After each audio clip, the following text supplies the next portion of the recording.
JAC Telangana రాష్ట్ర chairman. ప్రస్తుతం రాష్ట్రంలో మున్సిపల్ ఎన్నికల నోటిఫికేషన్ రావడం జరిగింది.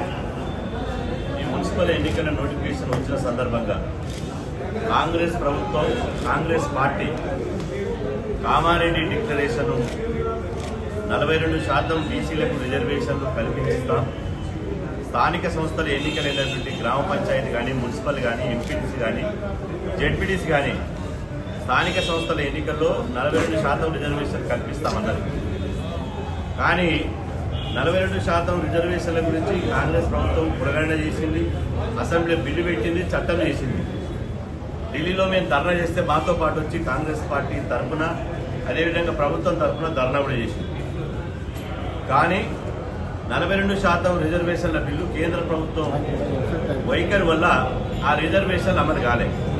దాంతో మొన్న గ్రామ పంచాయతీ ఎన్నికలు ఇలా కోర్టు కేసులతోటి కేంద్ర ప్రభుత్వ నిధులు ఆగిపోతున్నాయనే ఒక కారణంతో గ్రామ పంచాయతీ ఎన్నికలు నిర్వహించారు. మళ్ళీ ఇప్పుడు మున్సిపల్ ఎన్నికలు నిర్వహిస్తుంది. కాబట్టి ఈ మున్సిపల్ ఎన్నికల్లో కూడా నిర్వహించొద్దని చెప్పి మేము డిమాండ్ చేయడం జరిగింది. అయినప్పటికీ ఎన్నికల నోటిఫికేషన్ ఇచ్చారు. కానీ ఇక్కడ ఇలా రాష్ట్ర వ్యాప్తంగా బీసీ సమాజం ఒకటే కోరుకుంటుంది.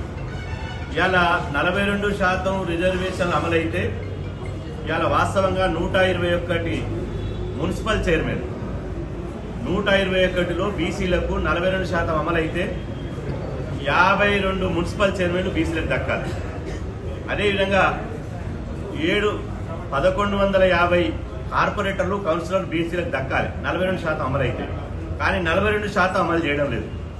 కాబట్టి కాంగ్రెస్ పార్టీ, కాంగ్రెస్ ప్రభుత్వం మీరు ఇచ్చినటువంటి హామీని అమలు చేయండి అని చెప్పి ఇలా బీసీ జేఏసీ తరఫున ఇలా పిసిసి అధ్యక్షులు గౌరవనీయులు బొమ్మ మహేష్ కుమార్ గౌడ్ గారు, అదేవిధంగా ఏఐసిసి జనరల్ సెక్రటరీ, తెలంగాణ రాష్ట్ర ఇన్ఛార్జ్ అయినటువంటి మీనాక్షి నటరాజన్ గారిని ఇలా మేము కలిసి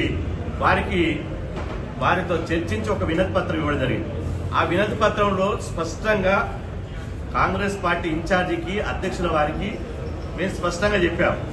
రాహుల్ గాంధీ గారు, కాంగ్రెస్ అగ్రనాయకుడు, ఎల్ఓపి అయినటువంటి రాహుల్ గాంధీ గారు దేశంలో భారత్ జోడో యాత్ర చేసిన సందర్భంగా కులగణన లెక్కలు తేలాలే, కులగణన లెక్కలు తేలిన తర్వాత ఎవరి వాటా వాళ్లకు దక్కాలి అని చెప్పి రాహుల్ గాంధీ గారు పదే వారికి చెప్పడం జరిగింది.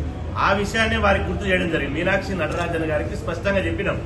రాహుల్ గాంధీ గారి యొక్క నినాదం, కాంగ్రెస్ పార్టీ యొక్క విధానం కులగణన జరగాలి, ఆ కులగణన దామాష ప్రకారం ఎవరి వాటా వాళ్ళకి దక్కాలని మీరే చెప్పారు. కాబట్టి ఇప్పుడు ప్రస్తుతం జరిగేటువంటి మున్సిపల్ ఎన్నికల్లో ఇవాళ మా కులగణన తెలంగాణలో జరిగింది. బీసీలు 56.36% అని తేలింది. కాబట్టి టికెట్ల కేటాయింపుల్లో కూడా, మున్సిపల్ టికెట్ల కేటాయింపుల్లో కూడా 56% బీసీలకు కేటాయించాలని చెప్పి మేము స్పష్టంగా చెప్పడం జరిగింది. మేము కాంగ్రెస్ పార్టీ కూడా మేము స్పష్టంగా ఇప్పటికి కూడా చెప్తున్నాం. దాని మీద వాళ్ళ పార్టీలో చర్చిస్తున్నారు. ఇప్పటికైనా ముఖ్యమంత్రి రేవంత్ రెడ్డి గారు, పిసిసి అధ్యక్షుడు మహేష్ కుమార్ గౌడ్ గారు, AICC general secretary in charge Natarajan గారు వారికి చెప్తున్నాం, బీసీలు కాంగ్రెస్ పార్టీ మీద విశ్వాసం చొరగొనాలంటే, మీరు ఇచ్చినటువంటి హామీని అమలు చేయాలంటే రాహుల్ గాంధీ యొక్క రేవంత్ రెడ్డి గారు, కాంగ్రెస్ పార్టీ రాహుల్ గాంధీ గారు చెప్పిందే మాకు శిలాశాసనం అంటుంటారు. మాకు రాహుల్ గాంధీ ఏది చెప్తే గదే శిలాశాసనం అన్నారు. కాబట్టి రాహుల్ గాంధీ చెప్తున్నాడు కులగణన జరగాలి, ఆ కులగణన లెక్కల ప్రకారం ఎవరి వాటా వాళ్ళకి ఇవ్వాలన్నాడు. మేము కూడా మా కులగణన 56% ఉంటే 56% అడుగుతున్నాం, 57% కూడా అడుగుతలేము, 1% కూడా ఎక్కువ అడుగుతలేము. కాబట్టి ఈ మున్సిపల్ చైర్మన్లుగా ఎన్నికల్లో 56% ఇవ్వాలి, ఇస్తారని చెప్పి మేము ఆశిస్తున్నాం. మళ్ళీ ముఖ్యమంత్రి గారు వచ్చినాక కూడా కలుస్తాం. మహేష్ కుమార్ గౌడ్ గారు చాలా సానుకూలంగా ఉన్నాడు. ఇలా తెలంగాణలో ఉన్నటువంటి మున్సిపాలిటీలలో చూస్తే అందరూ ఒక ఆందోళన చెందుతున్నారు బీసీలు. ఇలా మాకు టికెట్లు ఇచ్చే పరిస్థితి లేదు, బీఫామ్లు ఇచ్చే పరిస్థితి లేదు, సర్వేలు చేస్తున్నామని చెప్పి సర్వేల పేరు మీద మళ్ళీ అగ్రకులాలకు ఇచ్చేటువంటి ప్రమాదం ఉంది, మీరు అడగండి అని చెప్పి గట్టిగా అడుగుతున్నారు. కాబట్టి బీసీల ఆకాంక్షను, బీసీల గొంతును ఈ రోజు వారికి మేము విన్నవించడం జరిగింది. సానుకూలంగా నిర్ణయం తీసుకుంటారని మేము ఆశిస్తున్నాం. సానుకూలంగా నిర్ణయం తీసుకోకపోతే మాత్రం మా ఉద్యమం చాలా తీవ్ర రూపంలో ఉంటుందని చెప్పి సందర్భంగా తెలియజేస్తున్నాం.